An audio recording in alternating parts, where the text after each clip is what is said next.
start with tonight, for everybody that's in the room, we got a fair amount of people in here. We have just one microphone, so if you're going to speak up, please speak loudly. And if you're not talking, please try to, or if you're not involved, please try to refrain from talking, because this does tend to pick up a lot of background music. It makes it kind of hard to hear. Going forward, we will be doing our meeting. We'll do all of our committee meetings first for you folks in the room that are not familiar.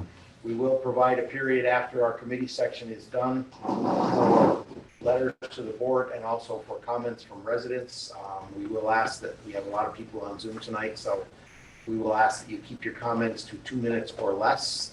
The board will not be responding to individual comments. We will address everybody's concerns and speak to the issue at a later date. With that being said, to start the meeting, we had a request to speak from Mike Harrington, who was not available. I believe we all received his comments for tonight. If anybody has any questions or comments on some of the water projects.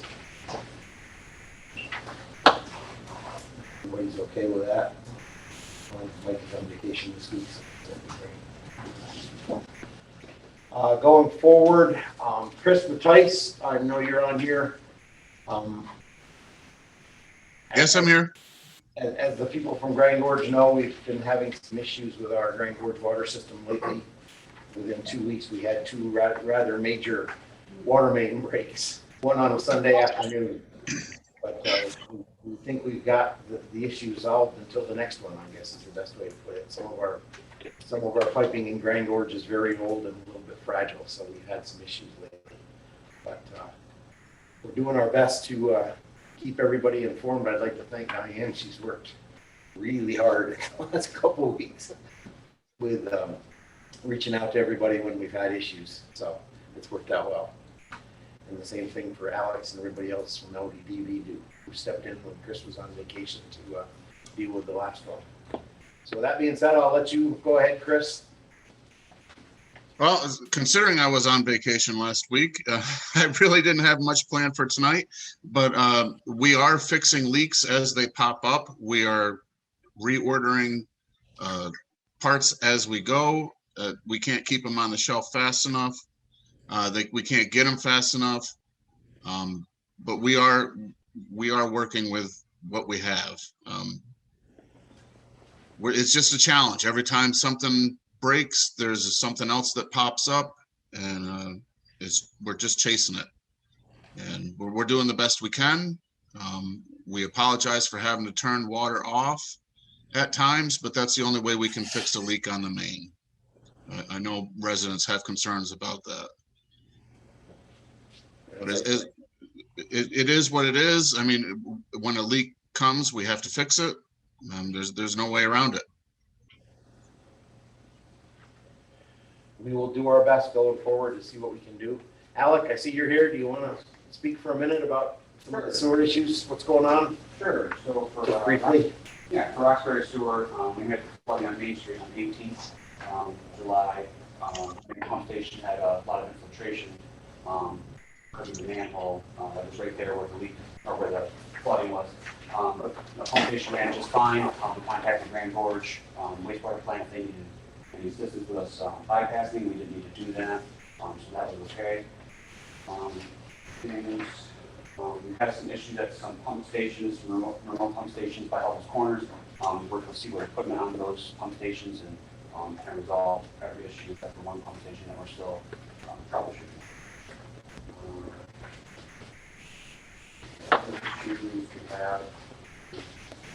I know Alan wanted to talk about the rebuilds on the Gorman Run pumps at the main pump station. Yes, so I believe you guys got a letter about we've got 2 pumps at the main pump station in Roxbury that need to be rebuilt. We've been back and forth with a couple of different pump companies. It turns out that maybe you can explain it's the one company that basically is going to do the rebuild. Yeah, Seaward Equipment, they're the core distributor of Gorman Run pumps and parts. We were looking to have them do it. We already have a contract for them to do the yearly annual service. And the cost to rebuild both pumps, stage 2, the pumps would be approximately $11,000. And if we were to do just one pump and kind of wait until the end of the year, it would be, just to do one then would be $6,000. It would end up costing about $1,500 more rather than just doing both at the same time. So I think we're looking to do both at the same time. We did look, as part of our procurement policy requires, we did look to other vendors that could rebuild those pumps. Again, this is a specialized pump. It would likely be built by the dealer, rebuilt by the dealer anyway, so by adding another vendor, we're just increasing the cost. Yes. With the board's pleasure, we'd have to go ahead with getting those two done.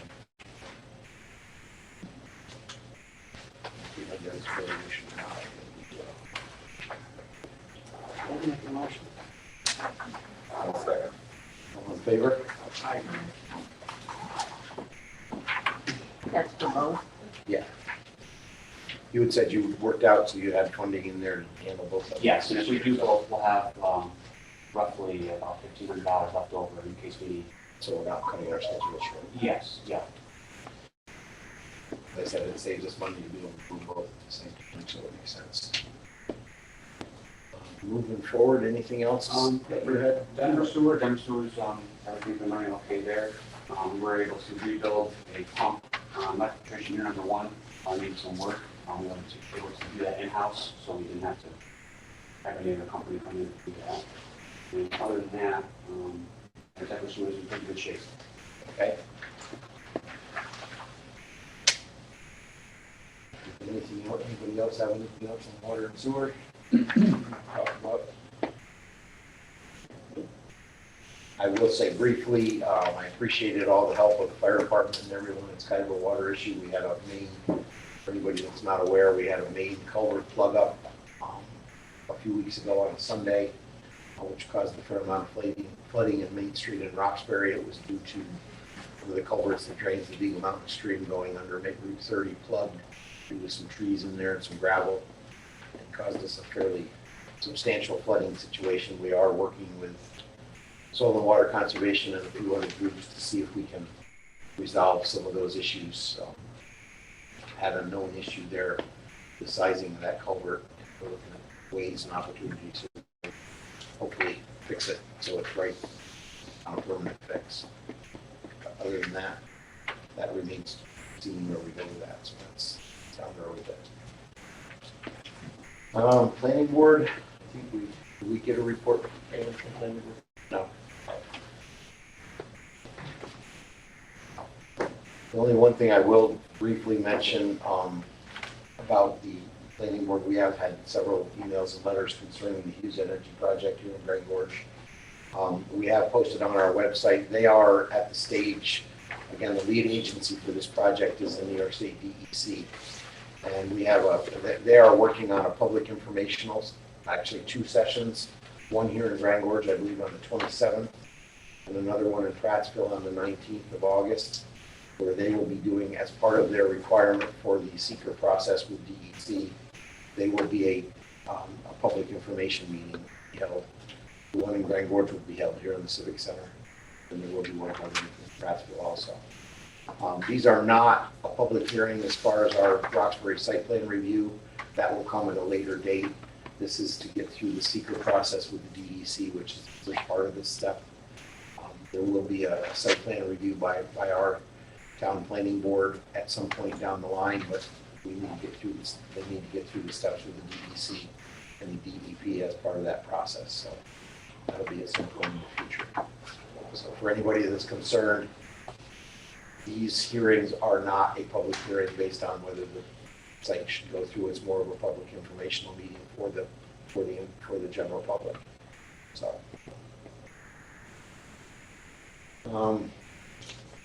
Building and grounds, briefly, we're back in Grand Gorge. I don't know where we're at. Here, I know we've had some issues with plumbing, but. He's got his own done right. Okay. Well, he's got the stuff underneath.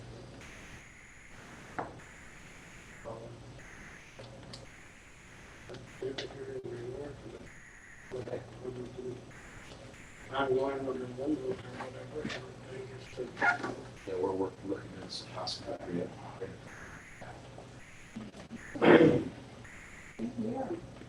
Just briefly on building and grounds, we are working on getting our final designs for the changes we need to make to the Mid-Rocks building. Hopefully, we'll be able to get started on that soon. And our target is to try to be in there before the first of the year, so we'll see how that all works out. Nothing else on building and grounds for the highway? Bill? Not a whole lot going on, just we oil and stoned some of the list of roads that we had to do today. The Charcoal Road here in Grand Gorge, Golf Course Road, about 3/4 of Vegan Mountain is finished today. Far George Road. Tomorrow we'll do the second coats on Far George, Charcoal, and Golf Course. Other than that, next thing is to start, getting some of the storm damage caught up and starting on the roads for next year that we plan on oil and stone. Okay, I would like to publicly thank you and your guys for the help you gave us with the water system, especially dragging you out on a Sunday afternoon with a load of gravel to fill the hole up. So we sure appreciate the help. I know you guys are busy, and I appreciate we had a couple guys work most of the night to try to flag out here in the middle of Main Street. So it's a all hands on deck kind of situation, but it worked out well. Yeah, that all worked out. Nothing else, Al, a couple of resolutions that I talked about. Yep, go ahead. Yep. The first is the hiring the vacancy, filling the vacancy for the highway department. I've got 2 guys that I'd like to hire, and for the 2 positions that are open right now. Want to run it by the board, make sure that's okay. Help let the 2 guys know that they could start as soon as they can. Okay. You guys aware of who? Clint Goodchild is one from Roxbury, and another guy, I can't remember his name. Bill Schreiber is the other one. They're the 2 that have applied and seem like very good applicants. It's better you can't hear them. Yeah, I know. Bill, when exactly are they starting? I've got to talk to both of them. I wanted to run it by the board and get approval first, and then talk to both of them, see what we Do do you have for any them. issues with either of these young gentlemen?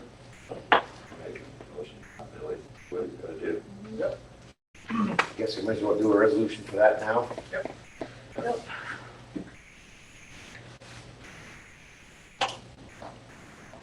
Resolution. I will make the motion. Made it, okay. I made the motion. Acker made it. Blake seconded it. All in favor? Aye. How about the one for Upper Meeker Hollow Road? Did you want to go over that now, Al, or do you want review for that? Actually, yeah, we were gonna, I believe we talked a little bit about the Upper Meeker Hollow Road, the, oh, I'm sorry, I was thinking of something different. Yes, we should discuss The that. portion for seasonal. Yes, we've been working with the owner, one of the owners of the property above the Stone Tavern Farm, who has been after us to make that a public road. However, I understand from the other people that own up there, they do not want that to become like a well-traveled public road, although it is a town road and it's a seasonal road. And it is a right-of-way to the state land, which we don't want to lose either. Right. So we've had some conversations back and forth. I did speak with Kevin about this as well. I believe Kevin's on here. But,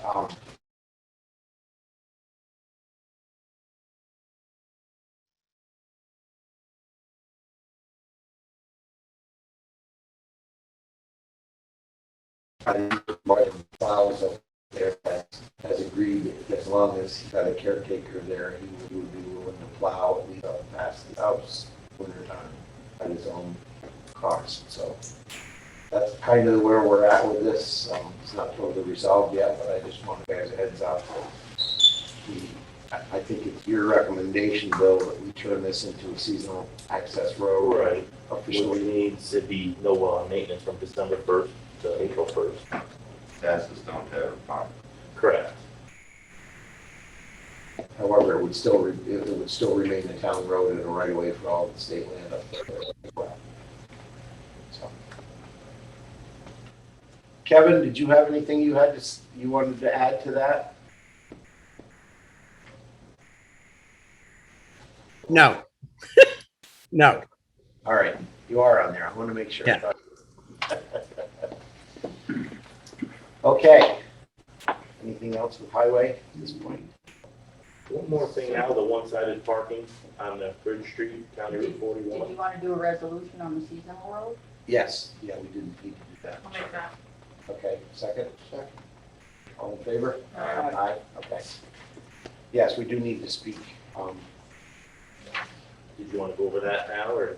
Yes, we would like to consider, and I did talk briefly with Macra, and I think a couple of you guys about it. We talked at our last meeting about two issues on County Highway 41. One was the speed beyond the 30-mile zone. We were looking at a possibility of doing a speed reduction from Stratton Falls Road, where the four corners are, to the start of the 30-mile zone, just as you come into the hamlet. And that would be a distance of about 1.75 miles. The process for doing this, we have to pass a resolution, and then we would take the resolution to the county, and they would request it. I believe there's also a sign off from the state to do this, to get through this, so it takes a little bit of time. The first step is we need to pass a resolution to do that speed reduction. Additionally, we've had several requests and issues for the width of the section of County 41 from the Bridge Street Bridge up to Route 30. Been suggested a couple of times that we look at doing a one side of the street parking instead of both sides of the street. So we also have a resolution in your package to recommend no parking on the south side of Bridge Street, side going south out of Roxbury. Side on the post office would allow parking, but no parking on the other side from the intersection of Route 30 to Bridge Street. So, board is okay with that. I'd like to do the resolution for both of those. We'll do the one for the speed reduction on County 41 first.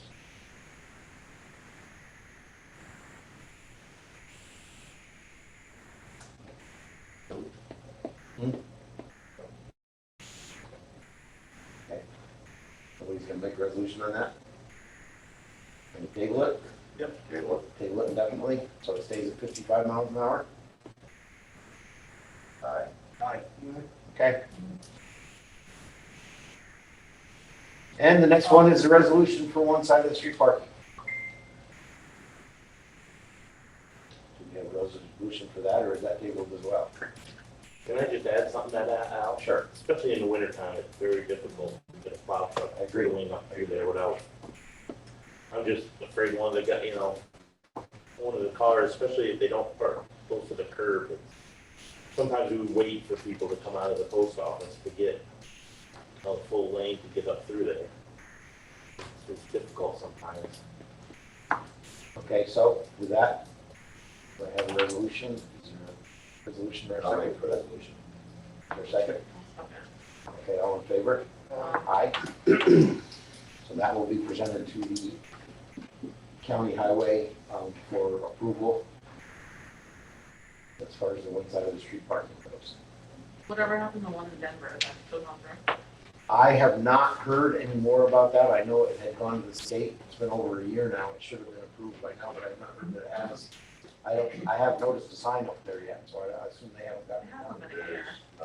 No, so I assume I'll follow. Alan, Yes, Peg. Alan, there's a lot of trouble hearing. A lot of people have trouble hearing you guys, especially you. So would everyone speak up and Alan speak into the microphone, please? Okay, I'll do my best. The microphone is over here on the left, so it's kind of around the right. So it's a little difficult, but Unfortunately, this room is not quite as acoustic as the one we have at our town hall, so it is a little more complicated, but I will do my best. Okay, moving on. Stephanie, assessor? Yes, okay. Where am I? Okay, so, I mentioned, I have been mentioning, and I've mentioned again in this report that, even though we're not on schedule to do a townwide revale until 2023, because of the real estate market being as, aggressive and as hot as it is, which is great if you're a seller, not so much if you're just a resident.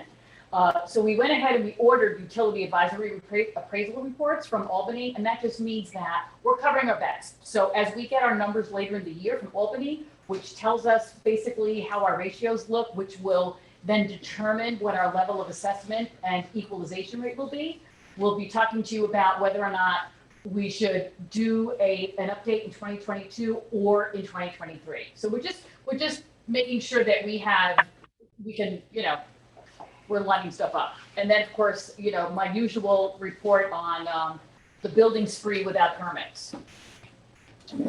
Pictures for your review.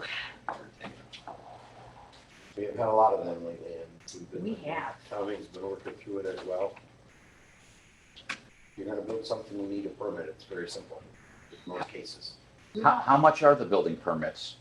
Depends on the cost of the project and what. The Okay, so if I wanted to put another barn in my field for $50,000, is it $100? Yep, Okay, pretty much. okay. Yeah. I don't know if they've gone up or down or whatever, so, We haven't changed the fees in a long time. Okay. Yeah. thank you. Building inspector, you folks received a report from Tom, I believe, concerning building. Yeah. I need a resolution to approve that as well.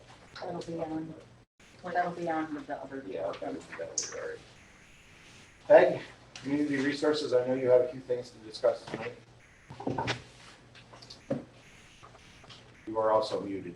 Yeah, I know. It's really hard for me to be muted. So first of all, we did submit for the Roxbury Main Street project on the 27th of July. We'll get notification. How many? I'm sorry, I didn't hear you. We'll get notification if it's funded sometime in December. There's also another opportunity that I'm hoping the town would be willing to participate in. It's a community development block grant through the CARES Act. And as you know, the Roxbury Food Pantry has found a new home and looking to expand their services. And this is completely aligned with this CARES Act funding. But because it's going through a community development block grant, the municipality needs to be the applicant, much like any of the other CDBG programs we do. But this would be to support the food pantry expansion and equipment and the things they need to get a leg up in their new home on Main Street. So with that comes a process. You need to pass a resolution agreeing to apply, and we need to set a date for a public hearing.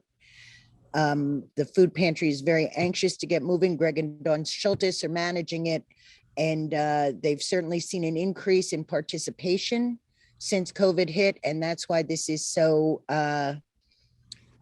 important to capitalize on this funding opportunity now. Comments, thoughts? It's a great program. They were fortunate enough to get the use of that building. I think they'd like to make it a permanent arrangement if they can do it. So if there's anything we can do to support them, it seems to me it makes sense. Are they gonna expand their hours? I read in the paper that that's only Tuesday night from 4 to 6 or something. I believe that they're looking into that. I'm not sure. I'm not involved directly, but They are looking at expanding their hours, and they're looking at potentially providing a delivery service. What kind of funding is that? Like, what amount are we talking? did you hear that, Peg? I didn't hear that. Denise was asking what kind of funding and what the amounts are. It's available. It's not a reimbursement program, and it's up to $500,000, depending on the budget and the request.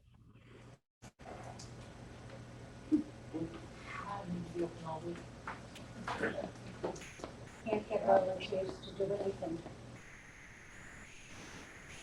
We have a motion for that. That's that resolution. We do have to do a resolution, I guess. I'll make that. Okay, second? Aye. Macker, second? Yeah. All in favor? Aye. Aye, okay. We'll take, We will move forward with it. Anything else, Peg? No, I do have some information about the state cannabis legalization. If you guys are going to talk about it, I may be able to provide some info into that. Otherwise, I think the Roxbury current housing CDBG is about to close out. So that's in good shape. And we're plugging along here. Okay. Next we have is the short-term rental committee, and I know you had a meeting last week. I've heard from a couple people, and I know we have had several letters and comments concerning the short-term rental law. No caller. You know where we're at going forward.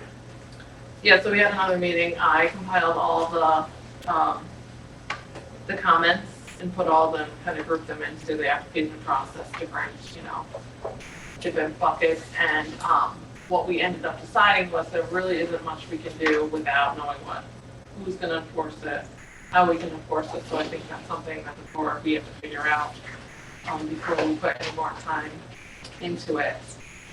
We did talk about, we had an application that we kind of revamped to a registration form that we would like STR owners to fill out, just so that we know where they are and give the information to the fire department, at least on the safety side. I have that. I have to update it. We only have a few modifications to it, so I should be sending out this week's committee, and then maybe we can put it out there. We encourage STR owners to fill it out so that we can give that information to the fire department. But as far as going forward, we really need to figure out who can enforce, do we need inspections and all that kind of stuff. The only way to make this kind of any rule. That's it, enforcement. How's it gonna be done? Who's gonna do it? How we budget for it? It's gonna be inside, outside, who knows? You gotta stop at that right now. Okay. Are there any? No, this is we've had a committee formed. We're looking into a new ordinance Okay, there is nothing state. to oversee and manage how the short-term rentals are handled. So you want the application done now? It's not an application, we changed it to a registration. We can work through that, like. Yeah, the but next do you meeting want we them to do that now anyway without having the law? Yeah, we talked about just getting the information, for emergency contacts and stuff, just so we can forward that to the fire department. Get into a voluntary application. So you're looking at this point for a voluntary application, not something that we're Right. requiring every owner to do. Or it costs anybody. Just for safety, to give That it to would the be fire the department, first so the step. fire department knows. That's gonna be the first step. The Yeah. second step is, there's no sense in even going forward with this until, as I said, figure out how we're gonna enforce it. I mean, that's the primary of anything. We make all the laws in the world, but unless we have some kind of enforcement, it's all void, So we want to stop there instead of wasting any more time until we figure that out, and that's something the board has to Okay. work on. Okay. Does Kevin have any comments about that? I was just about to ask that. Thank you. Not really. I mean, we can have a conversation with the board about what the options are, but I think you've discussed that, haven't you? We have, I think one of the issues, correct me if I'm wrong, but depending on what the developed ordinance says, I understand that the committee is pretty much in agreement on what the ordinance or the draft that you put together is what that you would like to present to the board, which includes enforcement and includes actions like that. We didn't even go through any of the, We put it out, for we any put of it the out. comments and stuff that they went there. We put it out for public comment a month ago. We reviewed the comments. And you reviewed all the, or we actually just accepted comments up to 4 months ago. And we reviewed the comments. Okay.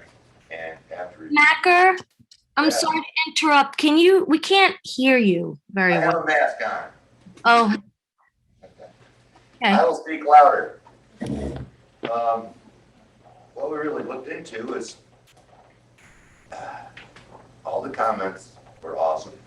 We kind of we went through all the comments, and it still comes back to the same thing.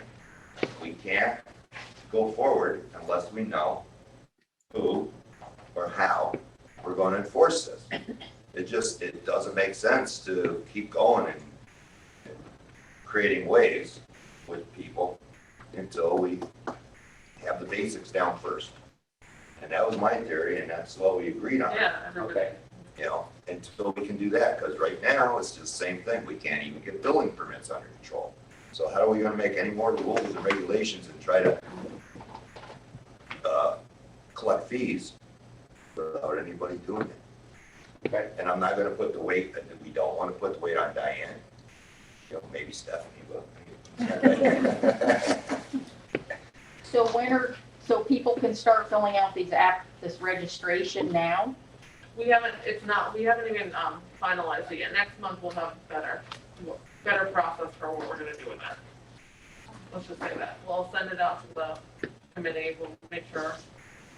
We just want to finalize that application. Once the application's finalized, we're going to ask nicely that people could, if you got an STR, give us the information so we have a database in our own town system. So we can share that with the fire department so they know where they're going and what we've got, you know, and down the road, yeah, we can answer a lot of the other emails we got with other problems. But right now, So you're gonna wind up forming another layer of government is basically what it's gonna come down to. that's what we're trying not to really Right. do, but in a way, yes. Right. You know, it's kind of, Right, so you're damned if you do, you're damned if you don't. of course you are. Right. Of course you are. We're trying to make it as simple as possible. Right. You know, no matter how simple you try to make it, it gets harder and harder. Right. Mount Eagle always has people that have committees for this STR. I mean, all the different towns now. Doesn't anybody read the paper except me? To No, find out what they've gone through and, yeah, Yeah, we've that's- done our, believe me, in the last year, we've really done our due diligence. And here you go again, it's going back to, town of Roxbury doesn't have, we have zoning, piece of cake. We don't. We're trying to appease. We're trying to appease everybody. That's what we're trying to do. you know, that doesn't always happen. Well, Everybody's not gonna be happy. of course not. You get more than 5 people in a room, you're gonna disagree with something. But we don't wanna make a burden. We don't wanna make a burden on people that wanna have SDRs. We don't wanna limit the amount of SDRs. You know, that's our economy. On the other hand, you know, people have a gripe about Maybe it's a concern. no place for people to live, you know, young people especially. Everybody's buying stuff and turning them SDRs. How do you fight the battle? And that's what we've been working on. We've really put a lot of time on it. Some people just don't have any common sense, though, as you think about that, what they're doing, That's absolutely right. Welcome to what I welcome to read the they're world. doing, yeah. It is true. Can I share a concern that just happened? I tried to reach the people in the short-term rental, and I couldn't get them on the phone. We had a mountain lion walking around and a bear in one weekend. And I was worried because there were 2 children outside there. So, again, I don't think these people are aware that there's animals. Well, maybe the kids will know. That would make the news, somebody getting eaten alive in the town of Roxbury, that would be a good one. Yeah, wouldn't be saying that. No. I had gunfire next to my house. I mean, these guys are out there shooting a handgun. Are they shooting into my property? Are they shooting into state land? You know, you can't fix stupid. I mean, you know, what's beyond your target? You know, and We've had a lot of concerns about stuff like that, especially with SDRs. But it is a name different on of the day, Or hunting season. right, at the end of the day, the people have owned the house next to me for 3 years. I've never met them, and I could care less if I ever meet them. I could care less in what they do with their property, but they just need to be responsible. The taxpayers are holding the burden. We had 2 false alarms, I think, on Squire Hill. What's that costing the fire department to go up there twice for nothing? So. That was in 3 days. That was in 3 days. So that's, it costs money. What are you doing up there on Squire Hill? I'm not doing anything. It's the, short-term rental. Oh, okay. Alan, Yes, Alan, I forgot, can you guys set the date for the public hearing for this application? sure. You want to do it before the September board meeting? I believe that works. We can do, is everybody okay with that? So it'll be 6:45. 6:45. Public hearing to discuss. And do you guys intend to put together a committee to deal with the website RFPs and how to work through the development of that? Can we do a resolution on what was already brought up first? Yeah, we're jumping ahead a little bit here. We need a resolution, I guess, on where we're going, just to back up. We totally tabled the short-term rental thing, or we're doing a resolution, or we're just tabling it for additional research at this point? I thought we were tabling for additional research. Yeah, we just Okay, had enforcement, so yeah. we have to have one. Okay, so no resolutions to be done at No. Okay, now Peg, you wanted a resolution for, Public hearing. We need to, you passed the resolution to apply for the funding. okay. Now we need to set the public hearing. Okay. We have a resolution for that. I'll make a motion. 6:45 on September 13th, I believe is that correct? Yes. What days that fall on? Is that Yeah. a Monday or a Tuesday? Monday, Monday, just Monday. prior to the meeting. just prior to our meeting on Monday, I believe. All right, can I have a resolution for that? I'll make the resolution. Second? All in favor? Aye. Aye. Do we have any other new business or old business that we need to discuss? Anybody else that I missed? Yeah. Ralph didn't even If you do want to it. back up, nobody approved the minutes. Oh, that'd be a good thing to do. That's on top of the list. Look at that, right there on top of the list. I've done that a few times. I have a resolution to approve last month's minutes, please. All in favor? Sorry about that, folks. I got over that. And park support, and the park. Denise. Denise. And parks, how come you're not on my list, Denise? Yes. I sent in some of the work that we've been doing at Curbside. Very, very busy as far as events, doing a lot of yard, gardening and yard work, and work on the walking trails, take trees down, all kinds of stuff. A lot of people in the park, which is nice to see. So the couple of issues on the report I gave you that we're kind of waiting on are a contract for the kitchen still, so that we can officially rent that out. So I'm not really sure the holdup on that. And then the other issue is the trying to, I guess, get a permit reissued for work to be done with the flooding. So I don't really understand, what has to be done there, or if it's up to our body of government to do something, or who needs to sort of be proactive in this area. But it's kind of sad to see, because it's a very wet year, as everybody probably knows, and it's certain areas are getting really gross, like smelly and. Just so everybody knows, I had a conversation today with Ben Dates, who's the regional engineer for soil and water conservation. We are meeting on Wednesday out in the park to take a look at that, in the hopes that we can get this project back on track and get it done before the window closes in September because of fisheries. You're gonna let me know when that happens. So yes, Wednesday at 8:39 in the morning. I was gonna let you know This, about it's that. this Wednesday? Yes. Yes. So, like, there are people at the park this Wednesday morning, like, they have that camp running, so that won't really. No, we're not gonna be really in the park, we just need to talk about it. He's gonna meet me at the town hall, and we'll probably go out there and take a look at it. Okay.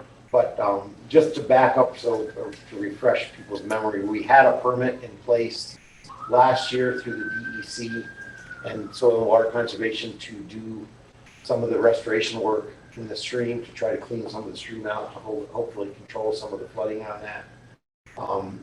Because of the COVID and some of the funding issues, it was put on hold last year.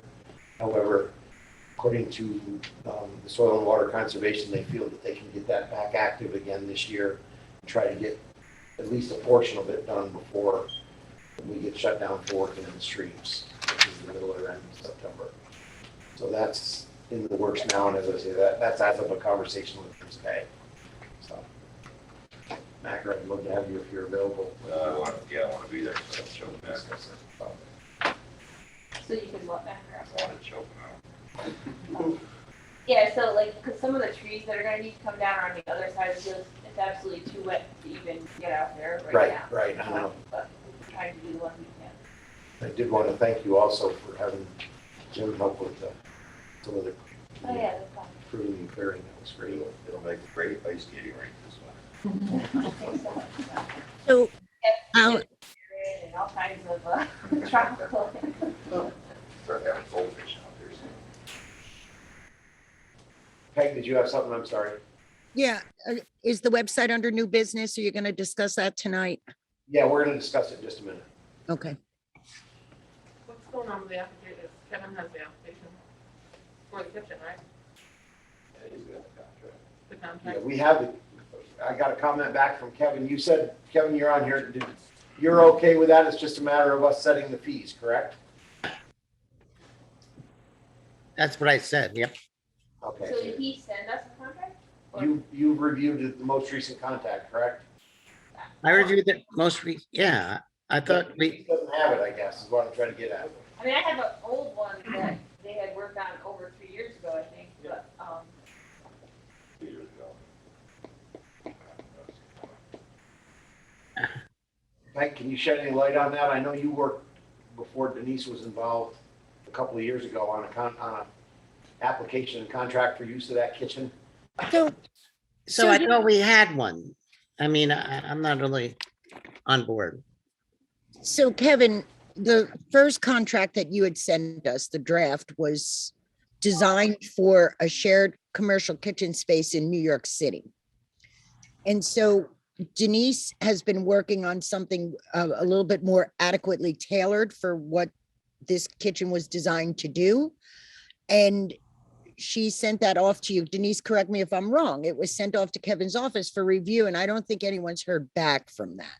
Okay, because I thought, so what I sent was, the kitchen sink. I sent a comprehensive contract, but years ago, I thought we went back and forth and you got it down to something that made sense for Roxbury. And I reviewed it and approved it a while ago. Well, So no, I'm not certain.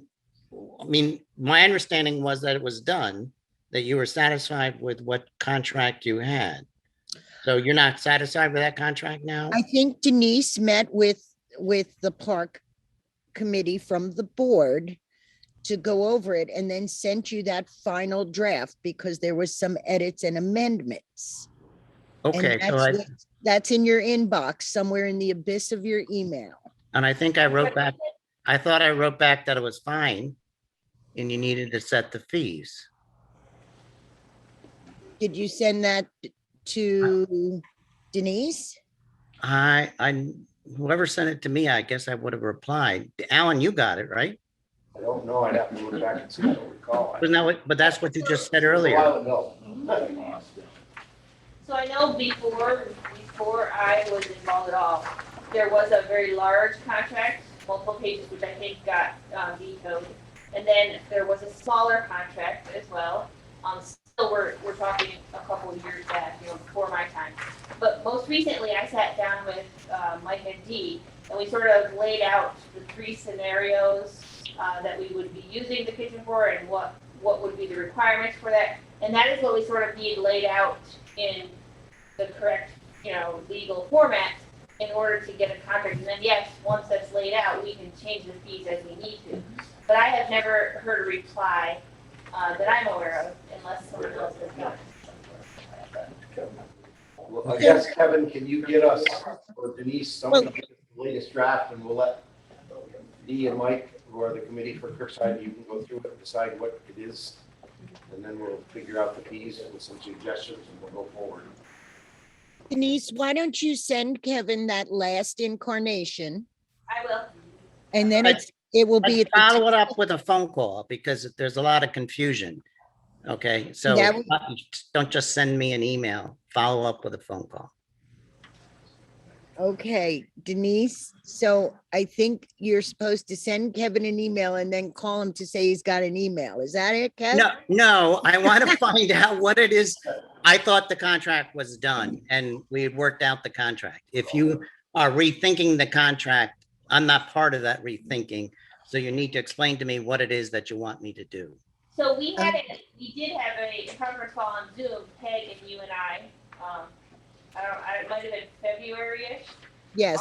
And we did rethink the contract with you.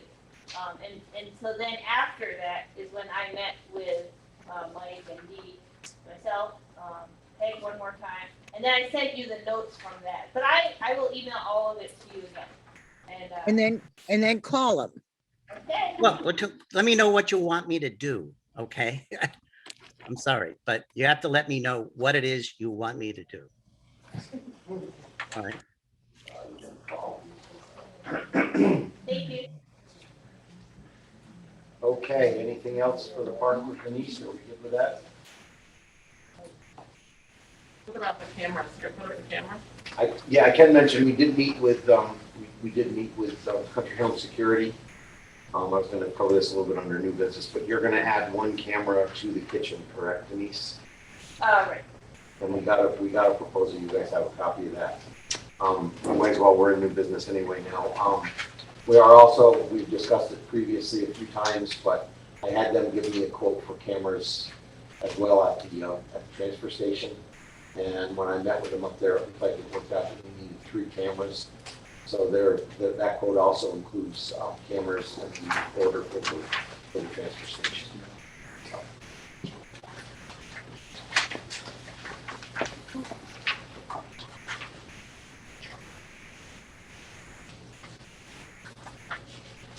So if I could have a resolution from somebody to approve that quote. I'll make that motion.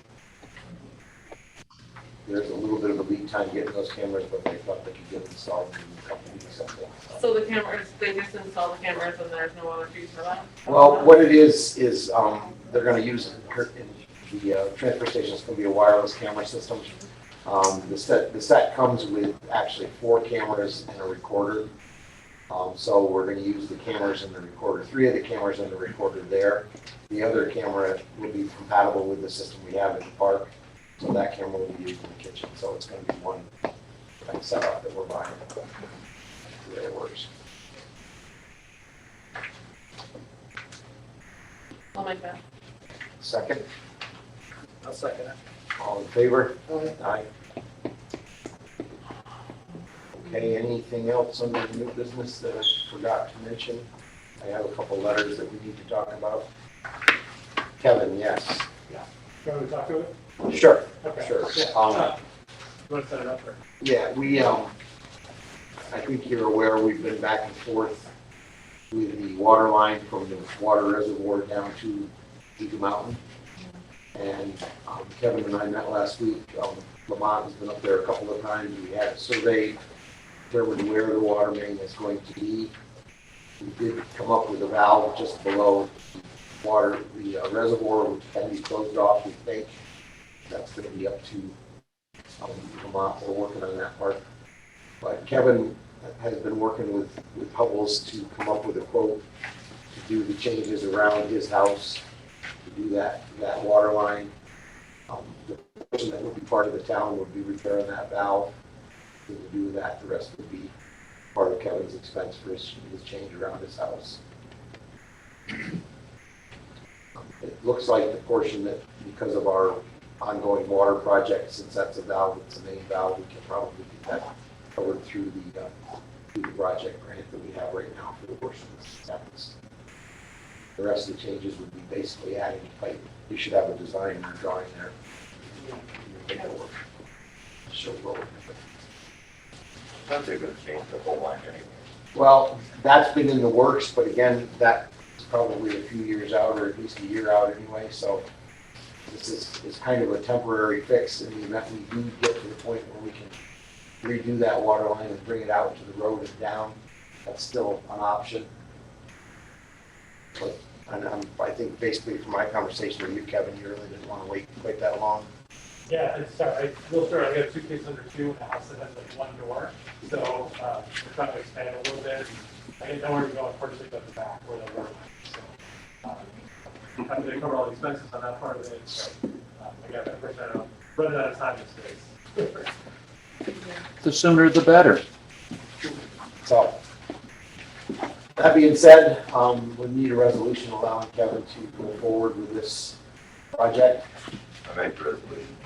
Again, he's agreed to use a contractor that's approved through the town to do the work. Second. Okay, any other comments, suggestions on that? That's all, but, yeah, I have one Oh, question. okay. And that will be from that valve down around, that new addition valve pipe, going back to the old pipe, right?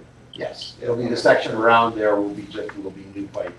It'll tie back into And that that's existing line. under your cost. Yes. Yeah, no problem. Okay, all in favor? Aye.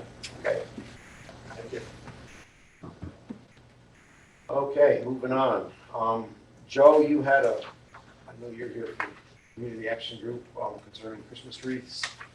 No, I'm here for Okay, being here, not just for that. okay. Was there somebody that wanted to address the board about that? I know we've had a couple of requests.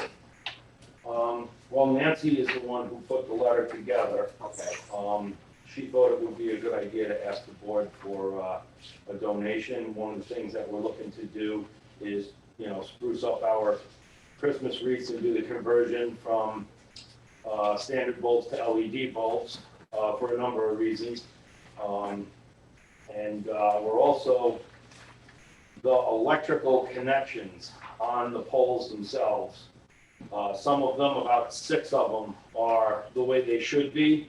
But over the years, there have been, I guess, different people providing assistance to the group, putting electrical outlets on the poles. So none of it's been standard the whole time. It's been pretty cheap applications, which are falling apart, becoming unreliable.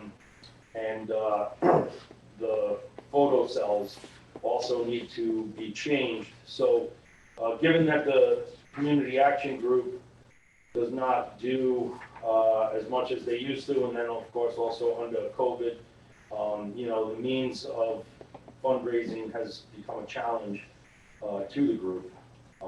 We're looking at a couple of different ways of raising some money, but I believe if Nancy would like to speak, I believe that the girls are a little concerned that we might not accomplish this before the holiday season. And we did go 1 year without Christmas wreaths up in Grand Gorge. A lot of people didn't like it. It is an unfortunate thing to not see, the holiday wreaths up, but we were presented with an unexpected challenge that year that we couldn't overcome, so the wreaths didn't go up. We've gotten past that. But this past Christmas, due to the bulbs and due to the electrical connections and everything, it really looked kind of gravel dirty-ish, if you want to call it that, So anyway, I don't know if Nancy would like to speak on behalf of the group. She's the one that comprised the letter. I signed it because I'm the president of the group. I'm looking to fundraise in a number of different ways. I know that the town's never had it in their agenda to care for any of the wreaths throughout the town, which I wouldn't expect either. But anyway, Nancy, would you like to? No, I just want to indicate I agree with everything you said. Very rare. Who's writing that down? It's recorded. I think we're even on. Yeah, everyone heard that. That's great. Joe, do you have a number or an idea for what you think you're looking for financially to do this? Or Cost to make. As far as the wreaths go, yeah, the wreaths, do you have those numbers? I do, I don't know if you can, the wreaths, the bulbs, for example, is $1,207. To replace all of the 19 cells, it would be $570. And then you have electricity on the poles, that comes to about $2,500. So we're talking about a substantial amount of money. And we haven't done any fundraising in several years because we no longer have Christmas and Halloween parties. And our group is small and of a certain age. Joe is probably young. And I am. so, it looks very pathetic, Christmas after Christmas. And people I know in town are demoralized about it, the way it looks. And so as I said, we're going to do a lot of things to raise money, but we do think that maybe the town could give us.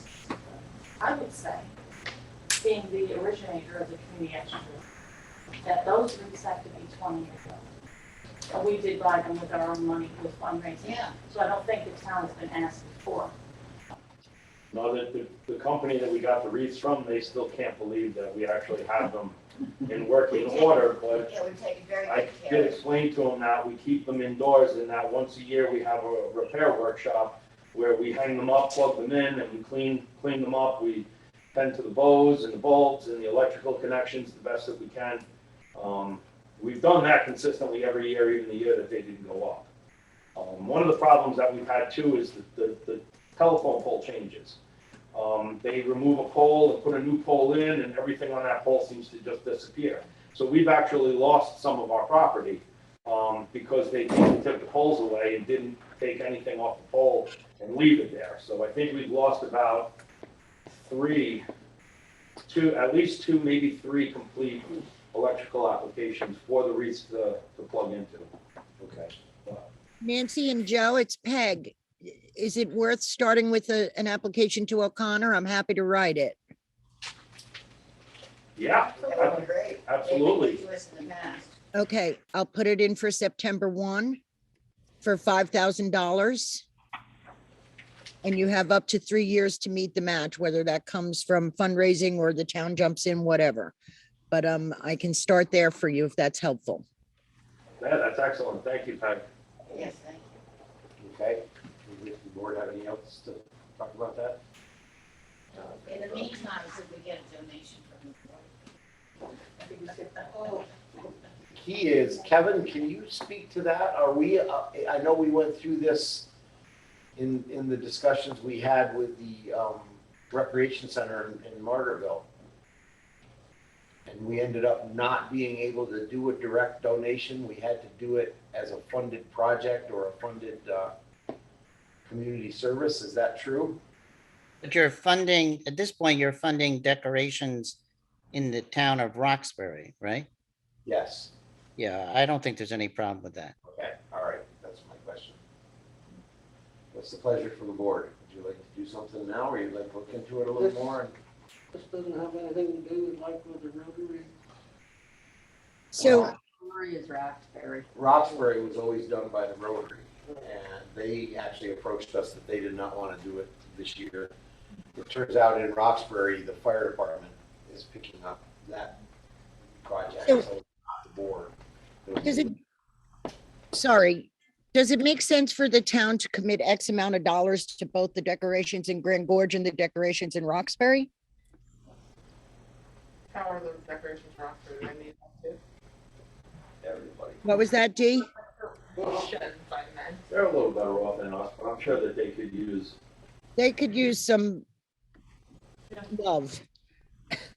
theirs are all up to date, as I understand it, in terms of technology. Just print money.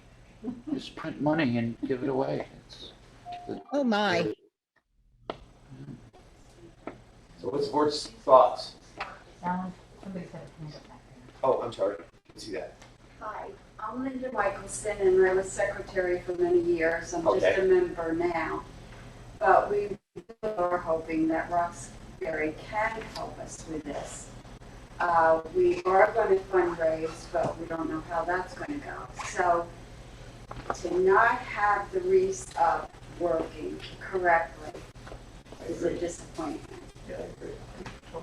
So we're really hoping Roxbury can help us out this time.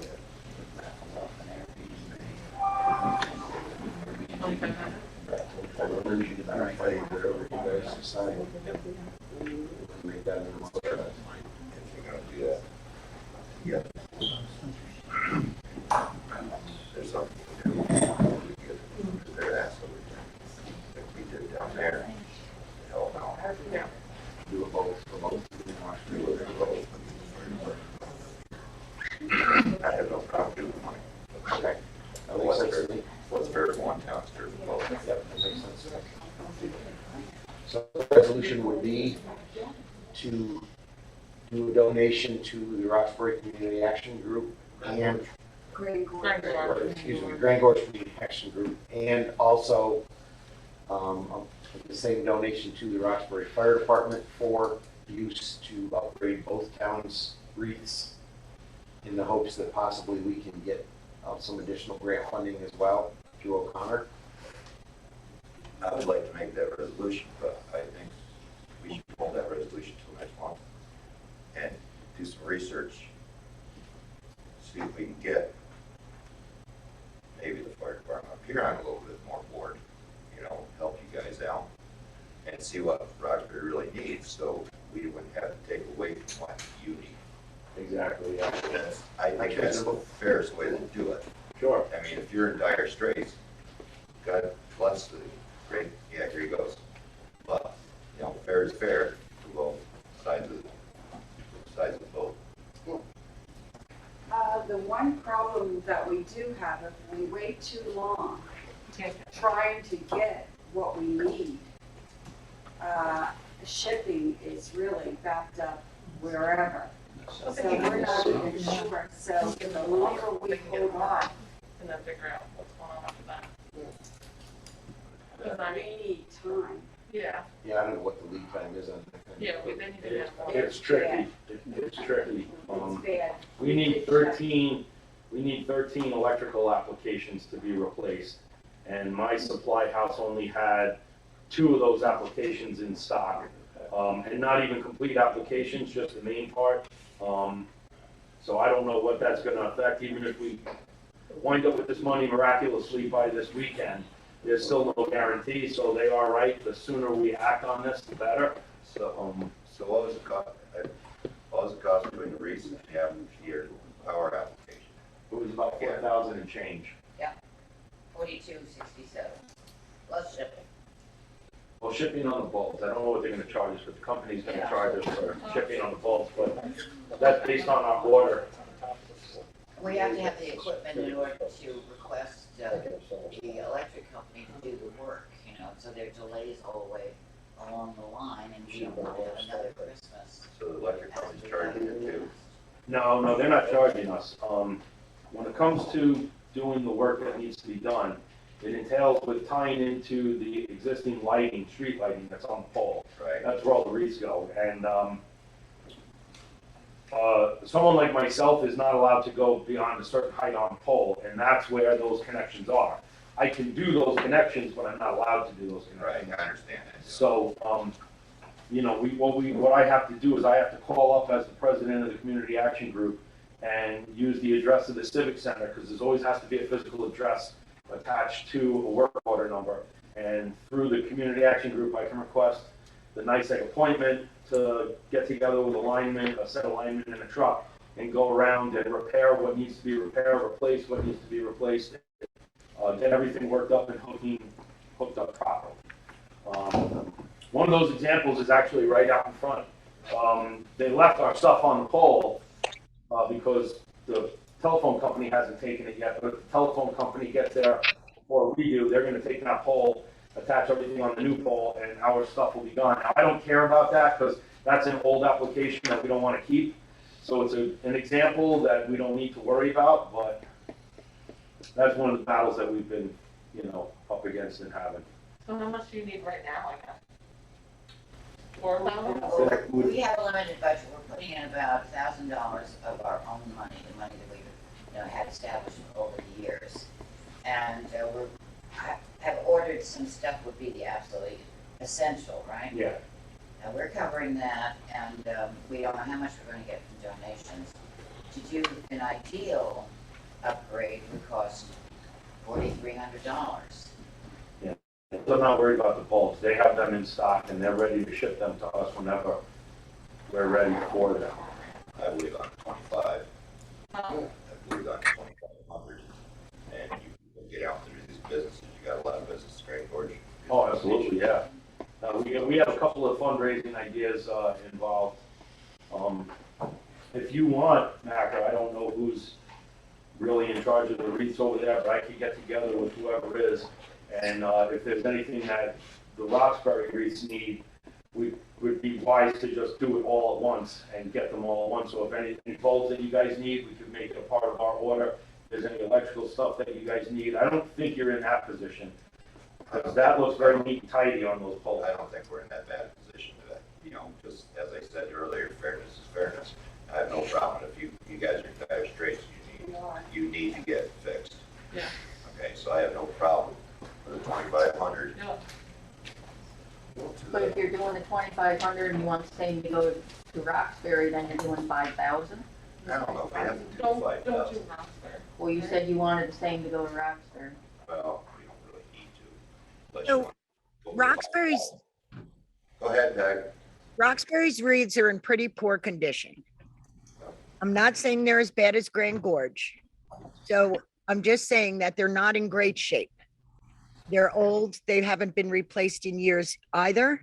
So this is just some room for thought here. All right, that's fine, Peg. So we can go to what I'm, Well, you allot 5,000, and that matches what we probably would get from O'Connor. And if, like, that would, don't have to spend it all right now, do you? no, So and that's that's what I was, you took the words out of my mouth, basically, because we might as well do that. Peg, you can see what you can do with O'Connor, and go from there. Grand Gorge needs the money Yeah, now. now. All right, so who are you giving what? 2,500 to Grand Gorge. 2,500 to Grand Gorge? Yep. Are you gonna do that from Good Neighbor Fund or what? Alan? Well, it's acceptable to do the neighbor fund, if that's what you want to do. We don't have what you want to do. Come back from the state.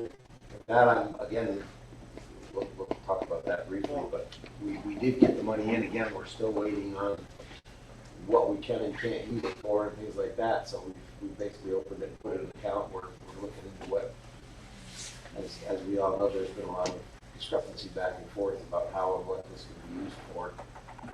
Well, here's a This is perfect. possibly a perfect example, absolutely. All right, let's not drag this on. Let's do it. So I guess the question But we is, don't know if this can be used No. with the ARPA funds. no, we So don't. That's what I said. We We need don't a know budget yet. for it, so Right, good neighbor. you want to use Good I Neighbor. would say if you're going to do it, it's going to have to come from the good neighbor funds at this point. Yeah. So. I'll make that. Being a good neighbor, especially in Roxbury, having I'll good make that neighbors. motion. And Good neighbors in And by all Roxbury. means, we're not looking to, take advantage of anything or be unfair when it comes to the Roxbury wreath. The one thing that I will say though is that, if anybody in the room, comes across people that are complaining about the wreaths in poor condition or things not happening, please suggest donating your time to helping us out. A lot of people complain. I get complaints from people all the time. They shell out no money, they shell out no time, they offer nothing other than a complaint.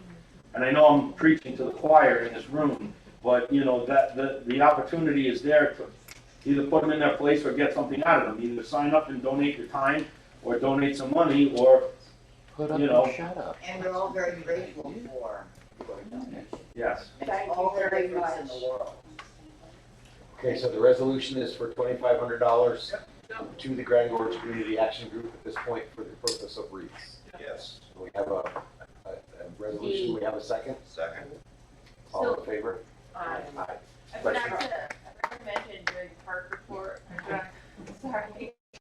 And I like to make sure I mention it here, because I'm in Grand Gorge, that the Friends of Roxbury is hosting a mixer at the end of August at Kirkside Park. The 25th is the date, rain date is the 26th, and we'll be putting fires up in Grey Gorge. So I just want to kind of let everybody know because it's a chance to have everybody kind of come together and meet each other and talk about this sort of thing. So, And pass the hat when you're there. and that's the hat. The hat, some hat, Harry. Denise, what's the date? The 25th of August, and the 26th is a rain date, because they want to have some games for kids and that kind of thing. So I think it's like bring your own picnic. They were gonna do. Food and booze, no? No, they were gonna do a dish to pass, but with the COVID, outbreaks and stuff like that, they're just gonna kind of bring your own picnic sort of thing. Bring your own mask too. Okay, are we done with that? Can we move on? I did briefly have a request from Mike Martin, who couldn't be here tonight, to look into addressing something with Becker Avenue speed issues for the residents that live over on Becker Avenue, which is the one that goes behind the Grand Gorge Firehouse and back out to Route 23. Put a sign up, please slow down. I It's, noticed it today. yeah, it is marked, I believe it's a 30 miles of the zone anyway, but I know people go through there a lot faster than that, and it is an issue. Signs are for honest people. And it's, I will, No, they're there for decoration. Nobody believes any of those signs are gonna stop. They don't even bother stopping. They just slide right through. Hopefully nothing's coming. Well, they gotta go through there at 50 miles an hour to beat the person that's coming around the square. And that That's road what is they're not- doing. That's exactly what they're doing. Yeah, and the road is not wide enough for two cars.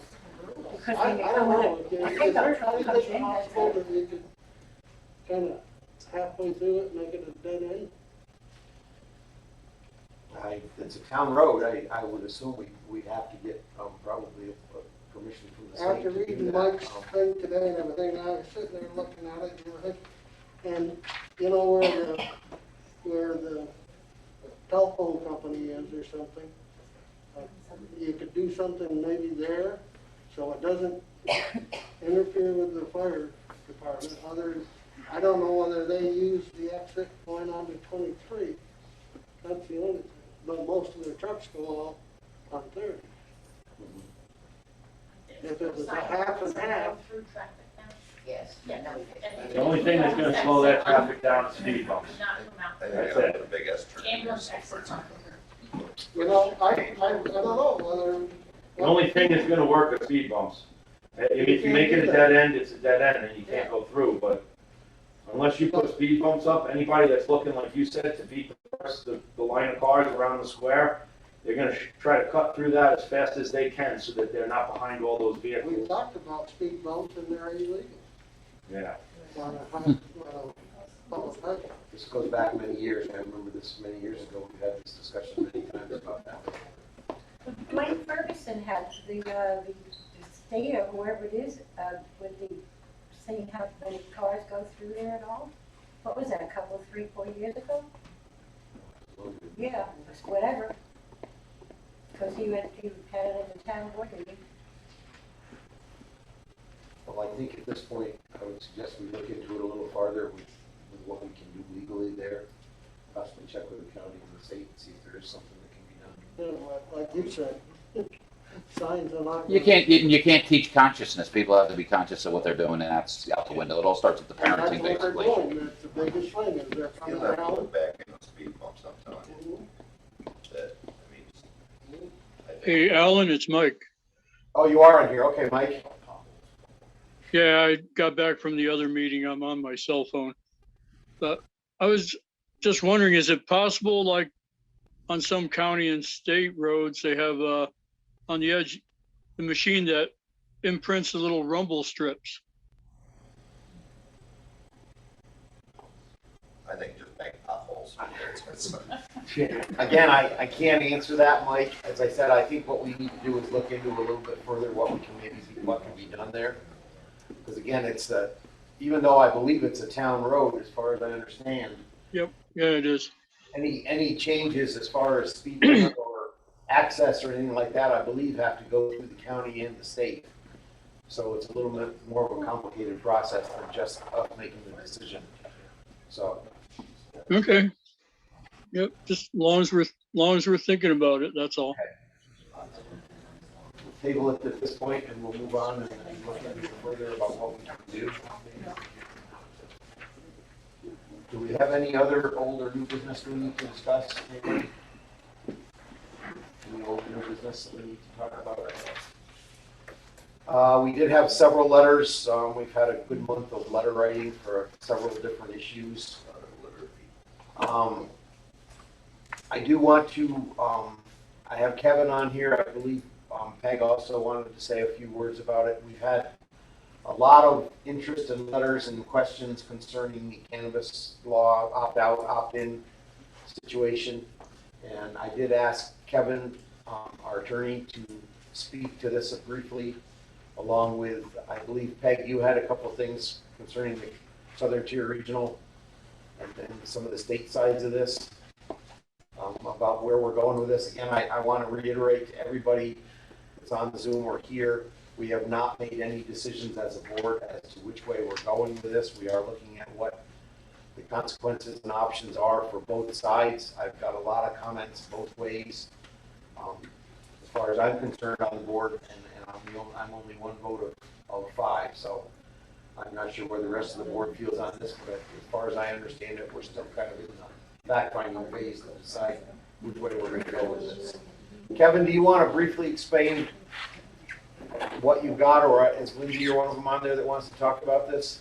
Okay, so no, I can explain. So what we sent to the board was we had a person in we're saying a lot of towns and everybody's the same question. So we had someone put together a sort of a question and answer document about the law and what you can and can't do.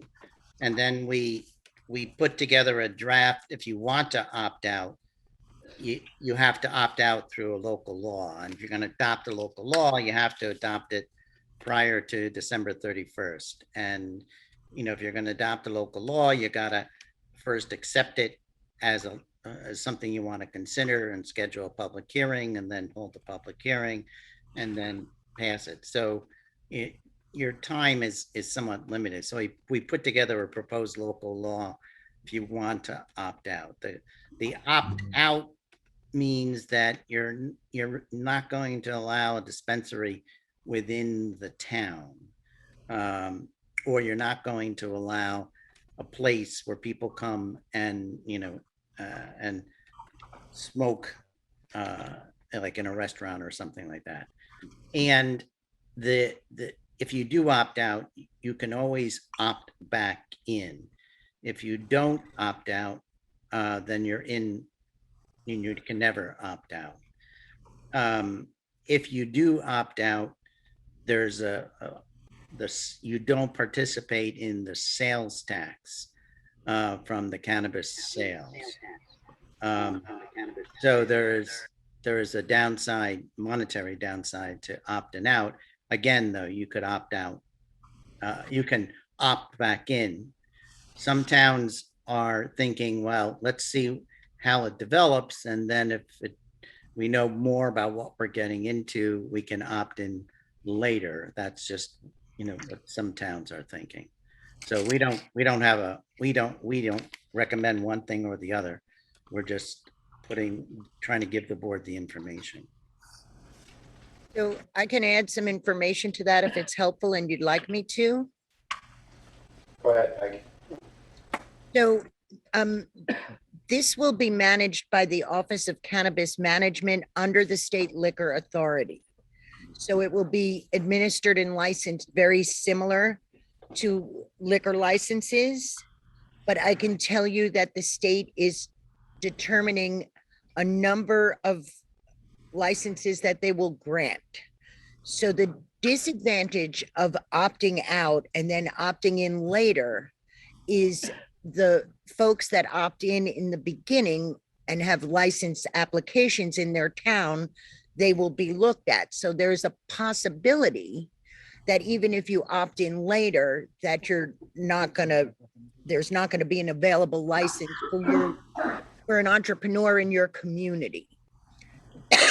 If there's, excuse me, if there's concerns about unfunded mandates, I am hearing, and again, they're still working through this at the state, that there will be no unfunded mandates. And I think what the municipalities will be charged with are, for instance, if there's zoning regs, you should, which they're not, you should look at if you want to structure any retail in your community on Main Street or not, how, will you allow on-site consumption or not? And I think that, I think no matter what, the plan was to roll this out in early 2022, but I think it's going to move very slowly. So yes, you can opt out and opt in later, but you may be at a disadvantage, or entrepreneurs in your community that may want to retail may be at a disadvantage when they go for the license, depending on the number of licenses the state will grant. So that's just some other information, some additional information to what I could find out today. Peg, you mentioned when we talked earlier that you thought they were going to be doing some kind of an informational meeting.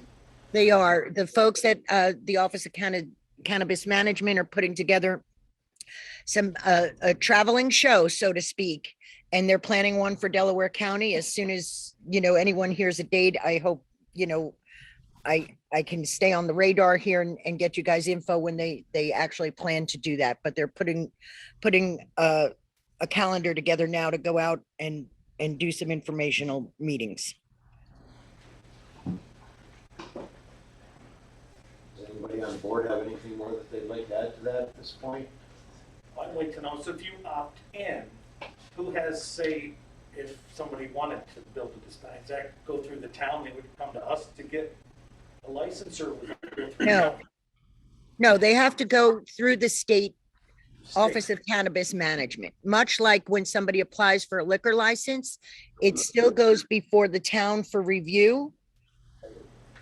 And then, but it's granted by the Office of Cannabis Management under the State Liquor Authority. So you are not the licensing agent. And I should add to that, I believe, correct me if I'm wrong, but if there was to be a new building built, it would also fall under our site plan review law for the planning board as well, so. That's correct. What Alan said is correct. So our local planning laws would still apply. Absolutely. Yeah. Size of parking. Yeah, again, based on the size of the facility and parking access and things like that, but it would be something that would be at least addressed by our planning board as well, so.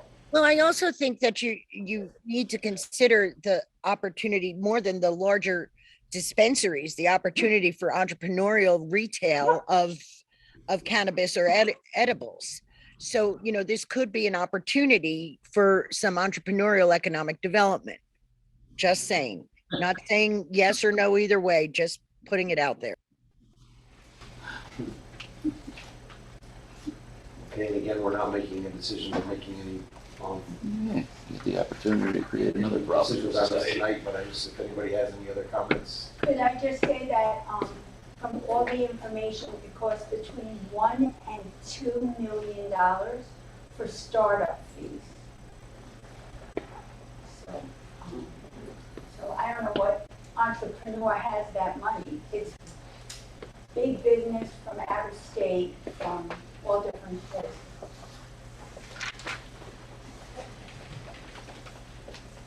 I will say, we do have a public comment period, and again, I know there's probably some people on here that have comments or questions concerning this. I had one last thing I did want to discuss before we go into the public comment section. As I believe the board is all aware, and many of the other people in the room are aware, and on Zoom, we had an incident last Saturday, a week ago Saturday, concerning the liberal arts Roxbury doing a music event. They were using, there were several people in town, probably 50 or 75 people or more in town. To start with this event, while the idea of doing it is a great idea, I just need to say that the town was never notified officially of this event happening. The property in concern where we had the issue was the people sitting on the Veterans Memorial Park, which is on the square of Roxbury. There were also several serious issues with potential traffic problems. As we discussed briefly, with the parking on Bridge Street is very limited anyway. There were people in the street, there were people everywhere.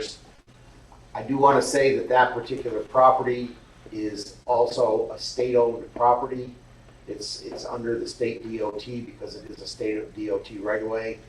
Anything that happens on that property, or any state property for that matter, is technically required to go through a permitting process with the state for any events, just like we do with Memorial Day parades and other community events that involve the state property.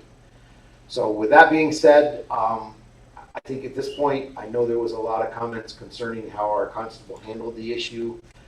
That is an issue for an employee-employer relationship that will be dealt with under an executive session and will not be discussed publicly because it does involve one of our town employees.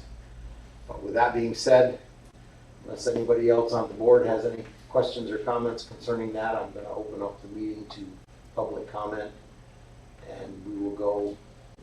And again, I urge everybody, if someone else has said something similar to what you're saying, we have a lot of people, I believe, that want to speak tonight, and I'd like to keep it as limited as possible. I do have Jessica Vessione, who is managing our Zoom tonight. She will be allowing people to get in and make their comments and controlling the amount of time that they have. We're giving everybody 2 minutes to say your piece, and the board will take everything under advisement and consider it and move on and discuss it at a later date. With that being said, Jessica, if you would like to let us know, or let in whoever the first person is, and we'll go forward from there. Alan, I only have a couple of people that have indicated in the chat that they want to speak. So if anybody does want to speak, just shoot me a message, and that way I can keep a list going. But Terry is first. And as I can find her here. Terry, you can go ahead and unmute. Hi, can you hear me? Please state your full name so Diane can hear you as well. She needs it for the minutes. Okay, can you hear me, Alan? I can hear you fine, Terry. Okay, great. My name is Terry Borst, and I am on the Town of Roxbury Short-Term Rental Committee. I began educating myself about STRs after I had a bad experience with a neighboring STR home. When I say a bad experience, I don't mean the usual trespassing, littering, and noise that neighbors have to endure, but a renter's vehicle drove onto my property, got stuck in my swale, had to be towed out, and I was not compensated for any damages because it was not my neighbor damaging my property, it was their renter. I did not contact the police at that time as I wanted to work things out amiably. Looking back, I should have contacted the police. As I began looking at Airbnb and other STR search engines, I found out that there were a lot of STRs in our community, and the amount was growing, especially after COVID hit.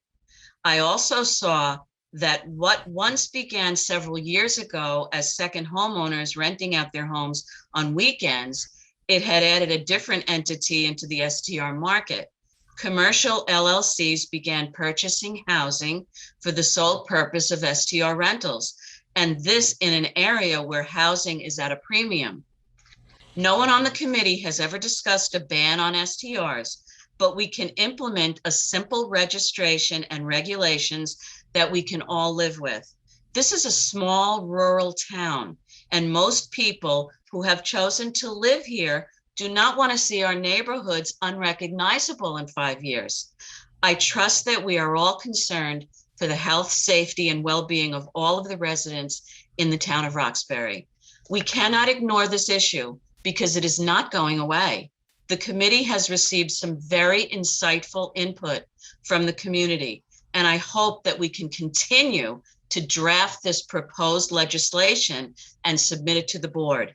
Most surrounding communities in our region have already started the process, and others have enacted their local laws regarding STRs. I believe the time has come for our town to do the same. Thank you.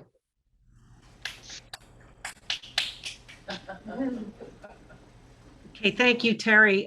Next is Sid Strutt. It's actually Lucia Strutt. Oh, okay, Lucia. You are muted. Can you hear me okay? Yes, we can hear you. So quick question with the incident that happened in regard to the concert last week. So we are hosting a Roxbury Arts Group at our barn it's a town road, Howard Green Road, at the end of the month. Should I contact you guys just in case to direct traffic? I just don't want the same situation happening. I think, Lucia, I would like it when these kind of events happen, if we can at least be notified by the town that these are going on. Okay. Unless you're blocking the town road and not allowing passage for an event up there, I don't think we really need to have anything formal other than we would like to be aware of it so that we can notify, again, our police and fire that things are happening, things like that are happening. And also, in the event we have an incident in that area, we know if we need to get through there, we have other issues we can deal with. Okay. So I think out of common courtesy, I think it helps for us as a community to know when those kind of things are going on. Okay, so I'll email you the information. Would that work? I would say yes, send it to our company. I'm sorry, Yeah. your audio went. Say that again. Breaking up a little. I said, just send us an email or direct it to me or to our town clerk or both. Okay. And we'll make sure that everybody on the board is aware. You have to reach out to the troopers? I don't think that's really necessary unless there's a reason you're going to be blocking the road. Okay. You're drinking. Well, if they block the road, they're gonna have to get approval from the highway superintendent. Right. As I said, unless you're blocking the road, No. approval from our highway, our superintendent. No, it's just it's a Roxbury Arts Group, one of their events, because they can't have it in their building due to COVID. The barn has 3-sided barn entry, so they figured it'd be okay with ventilation to have a concert there on August 27th. Okay. Okay. Thank you. Anybody else on the board have anything about that? Okay. Moving on. Okay, it looks like Judith McGuire would like to speak. I wanted to know more about when you receive letters to the town board on various issues. Do you archive them? Do they get shared with everyone on the board? How do the community, those in the community know, oh yes, they've received 5 letters about this concert or the issue with the concert or about reads or opting in or opting out? Like, is there a way to kind of aggregate and share that information? I think and I don't want to answer it because Kevin, our attorney, may have a different thought on this, but I think it has a lot to do with what the content of the letter is and whether it's was something that's considered private or whether it's meant to be public. Again, as a board, any actions that we take or anything we do are generally public, I believe, Diane, correct? Yes. So anything that we get or we receive is always public. There's some knowledge. things that are done in executive session. There are certain things, especially concerning employee issues or contract issues that are done. Yeah, so all the letters would be subject to the Freedom of Information Act unless they're subject to an exception from that act. So we'd have to look at the letters. If it's something complaining about a personnel, then that would not be something subject to the Freedom of Information Act. So each letter has to be looked at, but normally those letters are subject to the Freedom of Information Act. So we actually have to file a FICA request to actually see what other community members are thinking or feeling about various issues? Well, that's just the way the FOIL system is set up. We don't, publish everything on the internet, so. Okay, thank you. Okay, the next person is Richard Bell. And Richard, go ahead and unmute yourself. Sure, thank you.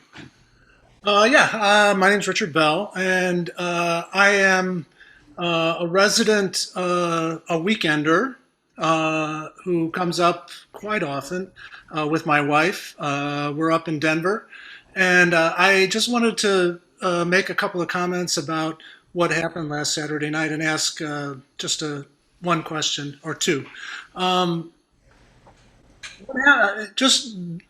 We were just sitting on the grass and lawn chairs. We knew it was a memorial, and we were doing nothing to disrespect it. So I just wanted to know from the board, if they can answer the question, what are the rules if I come down there and sit in a lawn chair in that area? Am I going to not be allowed to do that? And if there are rules, can they please be posted? The other question is that first of all, I want to say that I totally respect veterans, and I understand why they would think that the property was not being properly respected if someone is sitting there and listening to music. So I have no disagreement with veterans themselves. But the feeling I get in Roxbury, and I think a lot of people will agree, I like to call Roxbury home, and I plan to make it my home. But there's a lot of times when I don't feel welcome there. And we're from Jersey. We have New Jersey plates, and I've had, driving out of the gas station, someone yell at me, "Go back to Jersey," and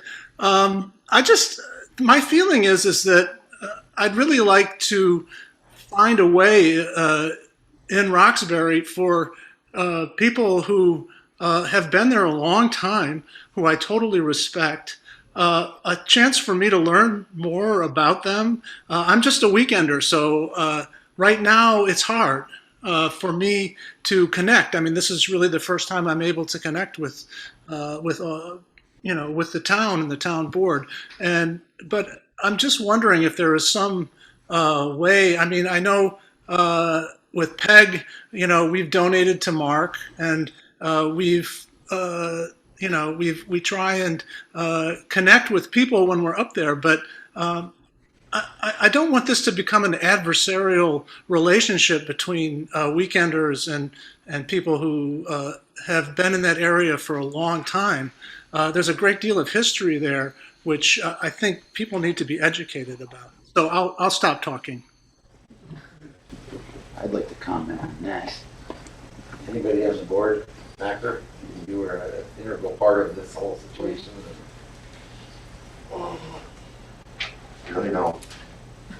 It's always been.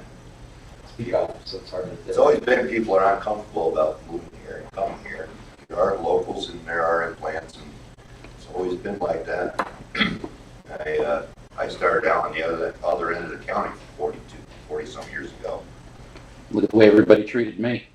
Somebody pulled my surveying pins out of the ground. Somebody ripped my posted signs down. Somebody came in, built a tree stand on my property. Somebody marked all my timber for logging. Somebody threw deer carcasses in my driveway. Somebody stole all the fish out of my pond. Yeah, welcome to Roxbury. I've been down here for 23 years. People drive by my house and throw garbage right out in front of my house.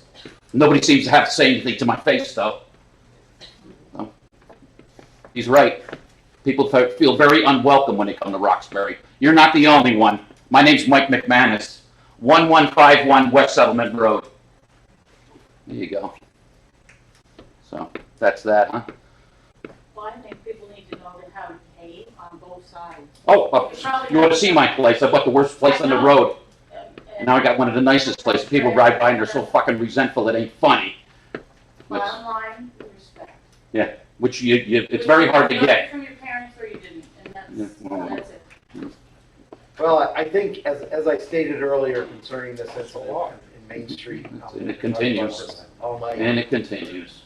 What I would like to say, and I think we hit on it briefly, the fact that when an event like this is happening, just the common respect to let the community know or let the town board know that this is happening so that we can deal with it. Whether there was permission for people to be on that park lawn or not is really not the issue. The bigger issue is we were not aware, the fire department was not aware, the police were not aware, nobody was aware that this was happening. As anybody that spends any time on Main Street understands, there's probably 40 or 50 semi trucks that go through there a day, and sometimes well into the weekends and the evenings. The last thing anybody wants to see is somebody get killed because they weren't paying attention going across Main Street. So with that being said, again, I don't think we're here to discuss all this tonight. I think we're more to get people's comments, and I for one agree that I think everybody needs to get along and do the best that they can. I think we, as residents up here, I think many people make their livelihood based on people that are here with vacation homes and second homes, and I don't think anybody wants to see that go away anytime soon either. So I think there's two sides to this thing. With that being said, Jess, do you have anybody else to speak? Yes, Lacey Stewart would like to speak. Lacey, go ahead and unmute yourself. Hi, my name is Lacey Stewart. I'm a resident of Roxbury. I was raised here, I went to school here. I hear a lot on both sides, and as a young person of Roxbury, I just wanted to open it up that I also feel like we need to come to some kind of a compromise, and I think that it just means that we need to listen to both sides. And I will keep it short because I would like to make more comments, but I'll just write that directly to the board. I just wanted to also express my appreciation to the board for considering both sides of this as far as the short-term rentals specifically, and giving us a place that we can talk about this and try to come up with a compromise. Because again, I hear your frustrations, and as a local and someone who's trying to stay here, I have a lot of them as well. So thank you. Anybody else? Jess, anybody else? Ricky O'Donnell Gabriel. Go ahead and unmute.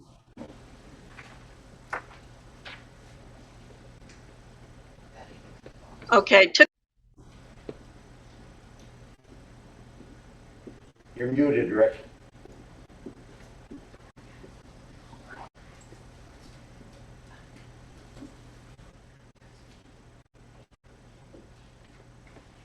Ricky, you are muted. We can't hear you.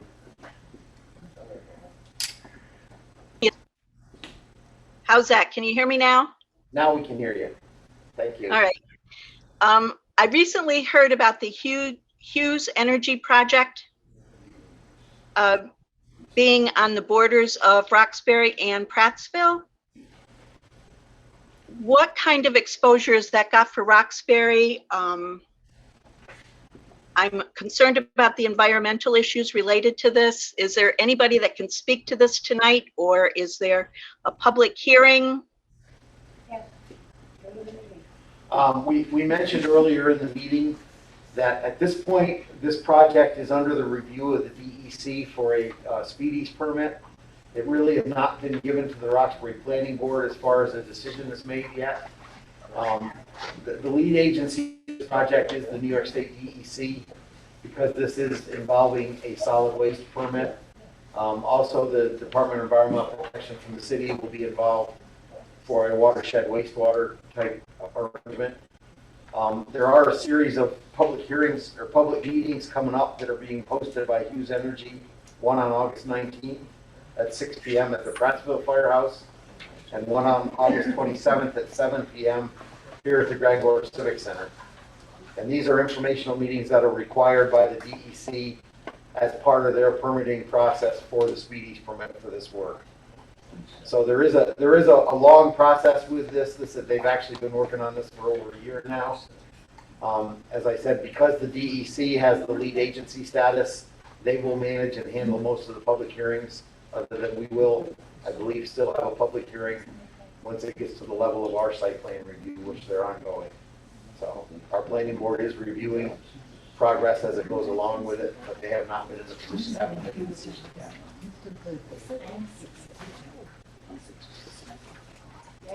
Alan, Yes.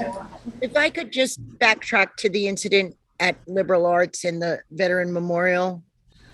It seems like there was some confrontation caused, and maybe part of the communication has broken down. And so perhaps it would be a good idea if you went and spoke with Kevin, who owns Liberal Arts, and say what you said tonight. You know, who knows if he's going to listen to this recording, but, you know, make the gesture to say, hey, listen, you know, I love that you're doing music out there, but here's the issue with this and that. And if you just let us know, it would be really helpful. And that might help bridge the divide that Richard Bell was talking about. Communication works both ways. And so it's just merely a suggestion before I sign off. I know you'll applaud when I finally mute again. So there I go. To that end, I will say to Peg, I did have a long conversation with Louis Wendell, who was one of the other organizers of this event. And we will be talking, I'm hoping to be able to talk with Kevin about this as well very soon. I don't know Kevin all that well, but I know we will be having conversations about it. So, and I agree with you that it is much better to work together than apart. So, anybody else from the board? Oh, I agree with you. Together, you know, this is two things that's happened, boom, boom. You know, I think some, you know, maybe it did get over the thorn, but you know, it is. It kind of makes you feel kind of bad. You get a phone call, you're a councilman or whatever, and something like, oh, what the hell's going on down here? I was with Steve. I missed the part where supposedly he yelled at everybody to get off the lawn, but I was there talking to him for about a half an hour when the concert was going on, and a woman came over, said, I'm a Navy vet. I was offended. He goes, well, listen, I'm sorry, you know, I was told by the town supervisor that you can't sit on the lawn. And he was very nice to her.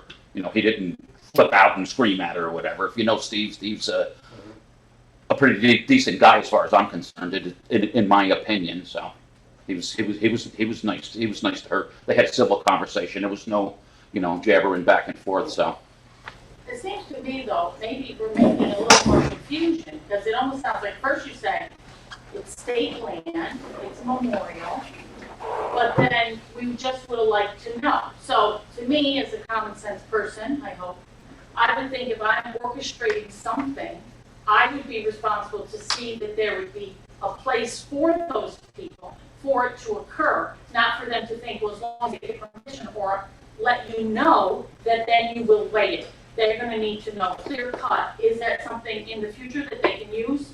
You know, well, or is it not?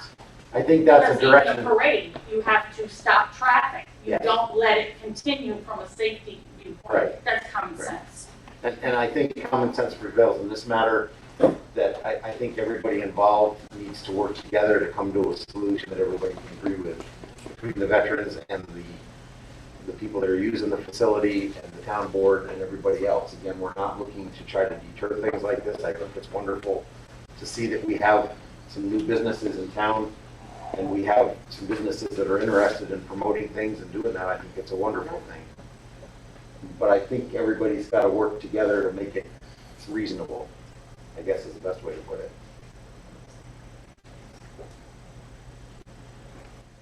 If there's nothing else in the way of comments, we are going to move into an executive session to discuss first an employee matter, secondly a contract issue, to a potential contract issue. I need a resolution for the executive session.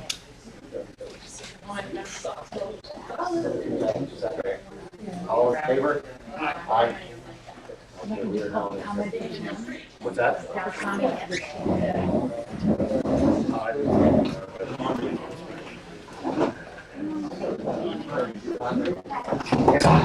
I think you had to do it, Diane.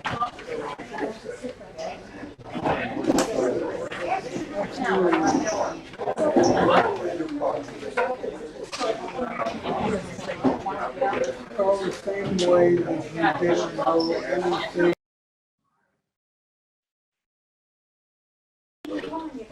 All right, so don't forget us.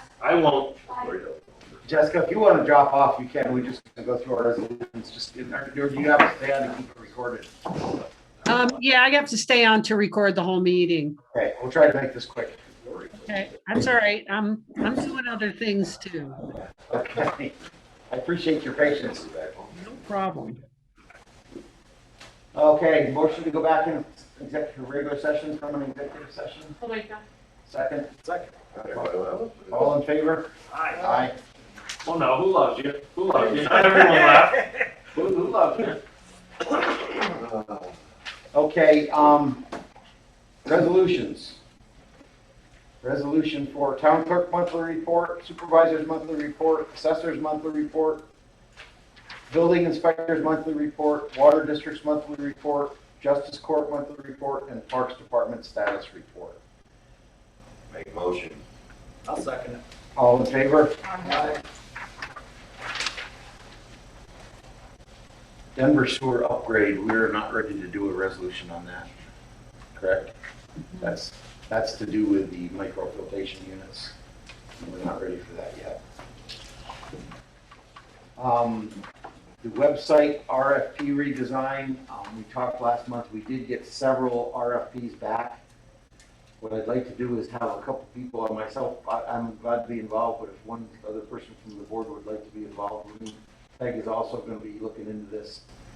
We need to go through these proposals that were given to us and make some decisions on which way we want to go forward with this thing. It's going to be a committee, you know, who feels comfortable, computer savvy enough to want to deal with it. But again, we're not ready to board anything, but we do have to review all these proposals. So somebody. Well, I'm no computer wizard, but I You can't even say it. All right, Mike, you want to I do it? would give it a shot. Okay, all right. And I said, Peg said that between Peg and Mark Project, they're willing to help us and try to get through this process. You're walking home. Okay, we did the resolution for the highway vacancies, correct? Yes. We're done with that. We did the resolution for the cameras. Yeah. Okay, there's been comments back and forth, this proposal for propane tanks on this water project. We finally gotten it down. We had 3 quotes. We've gotten it down to basically Main Care to do this. They're the ones that supply our propane right now. I need a resolution that everybody's okay with that. It's all part of the project anyway. Right. So, D and who seconded? I'll second it. all in favor? Aye. All right, resolution for speed request on Meeker Hollow, that's being tabled, correct? Well, we still don't know how far, right? Right, that we were gonna table anyway, we were gonna discuss that tonight, but. County Highway 41 speed reduction request, you We guys already tabled it. tabled it. Or no motion, actually.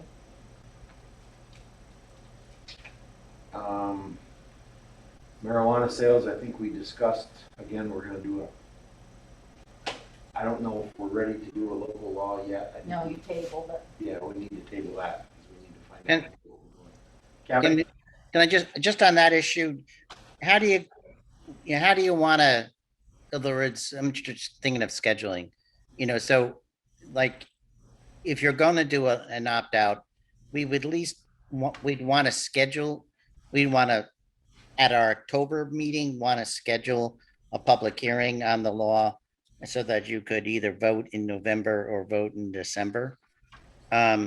So you kind of need to talk among yourselves at some point or read all that material and decide which way you guys want to go. I don't know. If you only have to do a public hearing or do a local law if you're going to opt out of it. You're right, yeah. We're not going to opt out, we don't have to do anything. So, and again, that comes back to everybody's decision. So, that's where we're at with that. We did the resolution for the one-sided parking on 41. We did the resolution for the seasonal road on Upper Meeker Hollow. We have a resolution to hire a school crossing guard. We need to advertise that. I believe you started advertising already, correct? Yes, it should be in this week. week. We don't have anybody right now, but we're looking at that. So if you know of anybody, Yeah. put the word out to people. Yeah. Capital projects, prepay approved bills, Sure. they're in there, okay, so I need a resolution to prepay them. I'll make that motion. That's all construction stuff, I didn't get a chance to look at that. Second? Mike made the motion, who seconded it? I will. Okay, Ed? All in favor? Aye. You received the annual financial report, the AUD report, for bedtime reading, whenever you're interested. Nothing to be done there. You also received the water project budgets. Nothing to be done there. I think the last issue is to pay the bills. Yeah, the other thing is the Midrox building. What do we need to do with that? Just approve the plans for that, or? Well, I asked you last month if anybody's got any more comments or changes. I talked with Justin Luke Camping last week, so we didn't get it done from this meeting, but he needs to just go in and finalize the drawings. Yeah, he said he's waiting for you, so. Yeah, I talked to him I'll just have, while he was camping. I told him I'd get together with him this week, and then we're ready to go and get the drawings, and then I can start getting contractors involved. One of the things I did kind of back off a little bit because they were all so busy this summer that I figured maybe this is the kind of job that would fit in better in the little later fall work where they're getting a lot of rainy days and stuff and need inside work. So. Depends on who you get. How We're are you? busy. Where were you in July? Good point. But anyway, that's where we're at with that. I don't think it'll take them very long to make the changes and then we can look at. by No, next I'm month, good we'll with just have it. to- There. Okay.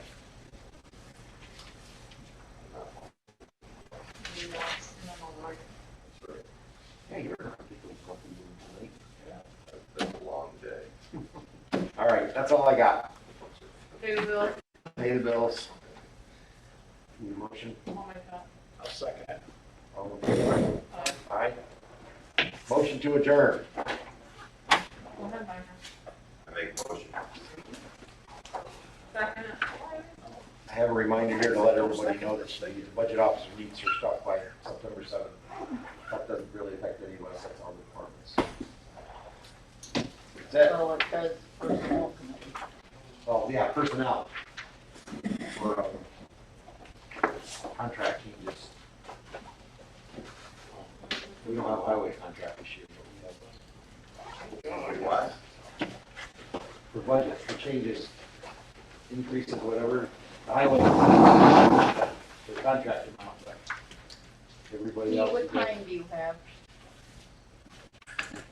9:31. Thank you. A motion to adjourn. I'll make a Are we motion. adjourned? Second, We already did it, didn't we? all in favor, aye, we're done. I've been in bed for half an hour. Thank you, guys, we're all done. Thank you, Jessica, appreciate all your help. Hey, signing off. All right, good night.